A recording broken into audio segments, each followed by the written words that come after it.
Hi everybody. In this video, I'm going to read chapter 1 of Island of the Blue Dolphins. In the future, you're going to be reading on your own or reading with your book and listening to a recording, but since most of you don't have your books yet, I'm going to share my screen and read the book with you. So here goes. I remembered the day the Aleut ship came to our island. At first, it seemed like a small shell afloat on the sea. Then it grew larger and was a gull with folded wings. At last, in the rising sun, it became what it really was, a red ship with 2 red sails. My brother and I had gone to the head of the canyon that winds down to the little harbor, which is called Coral Cove. We had gone to gather roots that grow there in the spring. My brother, Ramo, was only a little boy, half my age, which was 12. He was small for one who had lived so many suns and moons, but as quick as a cricket. Also foolish as a cricket when he was excited. For this reason, and because I wanted him to help me gather roots and not go running off, I said nothing about the shell I saw or the gull with the folded wings. I went on digging in the brush with my pointed stick as though nothing at all were happening on the sea, even when I knew for sure that the gull was a ship with 2 red sails. But Ramo's eyes missed little in the world. They were black like a lizard's and very large, and like the eyes of a lizard, could sometimes look sleepy. This was the time when they saw the most. This was the way they looked now. They were half closed, like those of a lizard lying on a rock about to flick out its tongue to catch a fly. "The sea is smooth," Ramo said. "It is a flat stone without any scratches." My brother liked to pretend that one thing was another. "The sea is not a stone without scratches," I said. "It is water and no waves." "To me it is a blue stone," he said, "and far away on the edge of it is a small cloud which sits on the stone." "Clouds do not sit on stones, on blue ones or black ones or any kind of stones." "This one does." "Not on the sea," I said. "Dolphins sit there, and gulls and cormorants and otter and whales too, but not clouds." "It is a whale, maybe." Ramo was standing on one foot and then the other, watching the ship coming, which he did not know was a ship because he had never seen one. I had never seen one either, but I knew how they looked because I had been told. "While you gaze at the sea," I said, "I dig roots, and it is I who will eat them and you who will not." Ramo began to punch at the earth with his stick, but as the ship came closer, its sails showing red through the morning mist, he kept watching it, acting all the time as if he were not. "Have you ever seen a red whale?" he asked. "Yes," I said, though I never had. "Those I have seen are gray."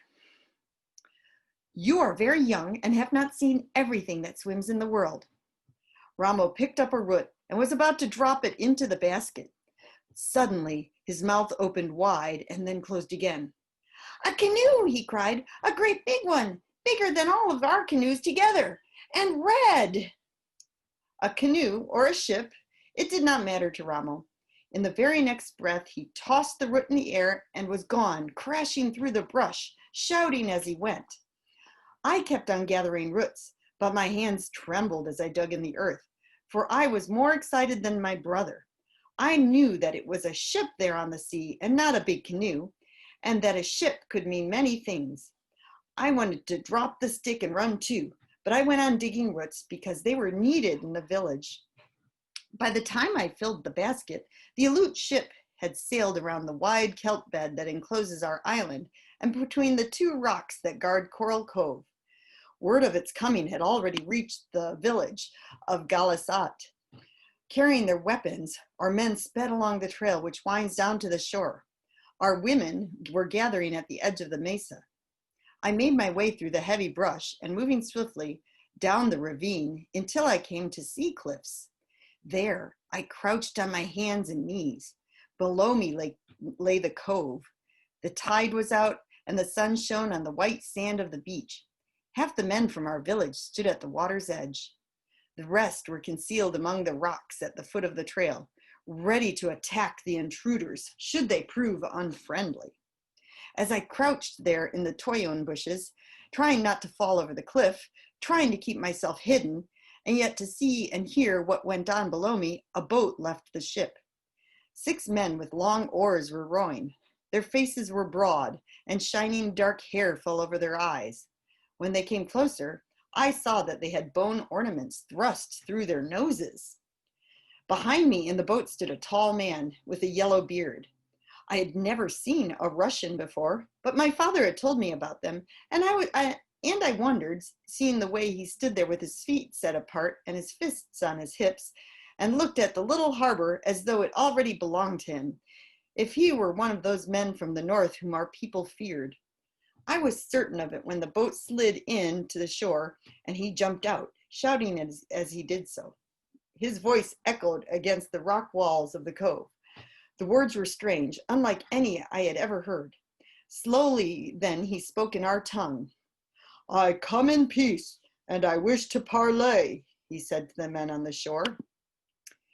None of them answered, but my father, who was one of those hidden among the rocks, came forward down the sloping beach. He thrust his spear into the sand. "I am the chief of Galasat," he said. "My name is Chief Coig."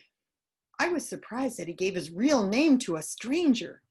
Everyone in our tribe had 2 names, the real one, which was a secret and was seldom used, and the one which was common, for if people use your secret name, it becomes worn out and loses its magic.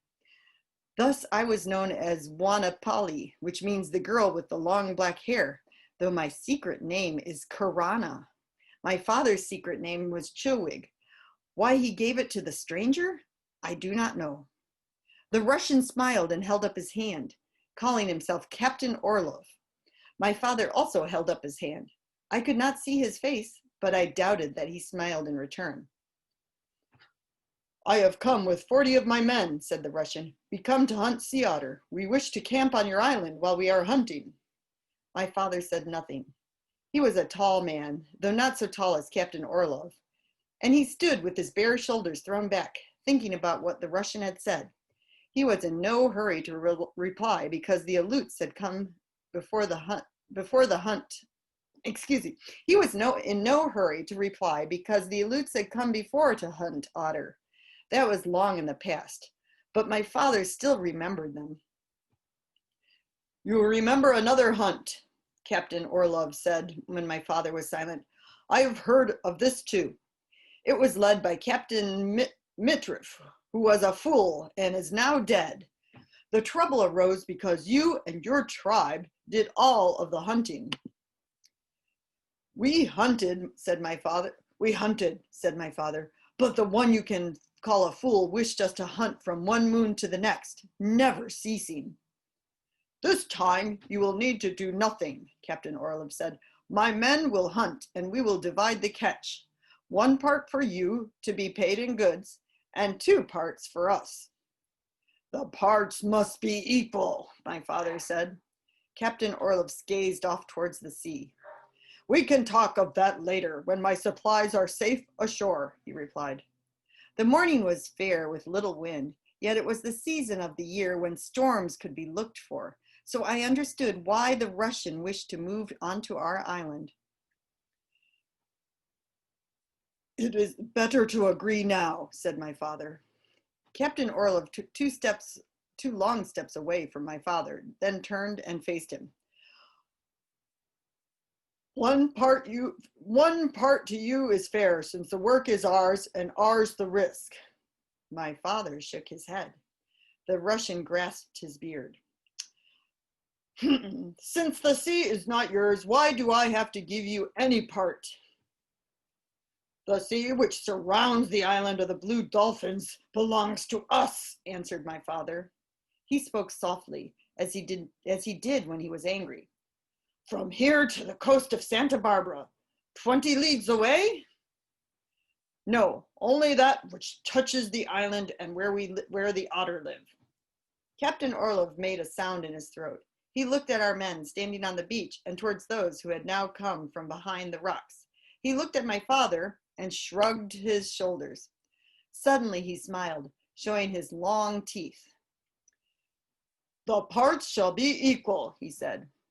He said more, but I did not hear it, for at that instant, in my great excitement, I moved a small rock which clattered down the cliff and fell at his feet. Everyone on the beach looked up. Silently, I left the toyon bushes and ran without stopping until I reached the mesa. And that is the end of chapter 1.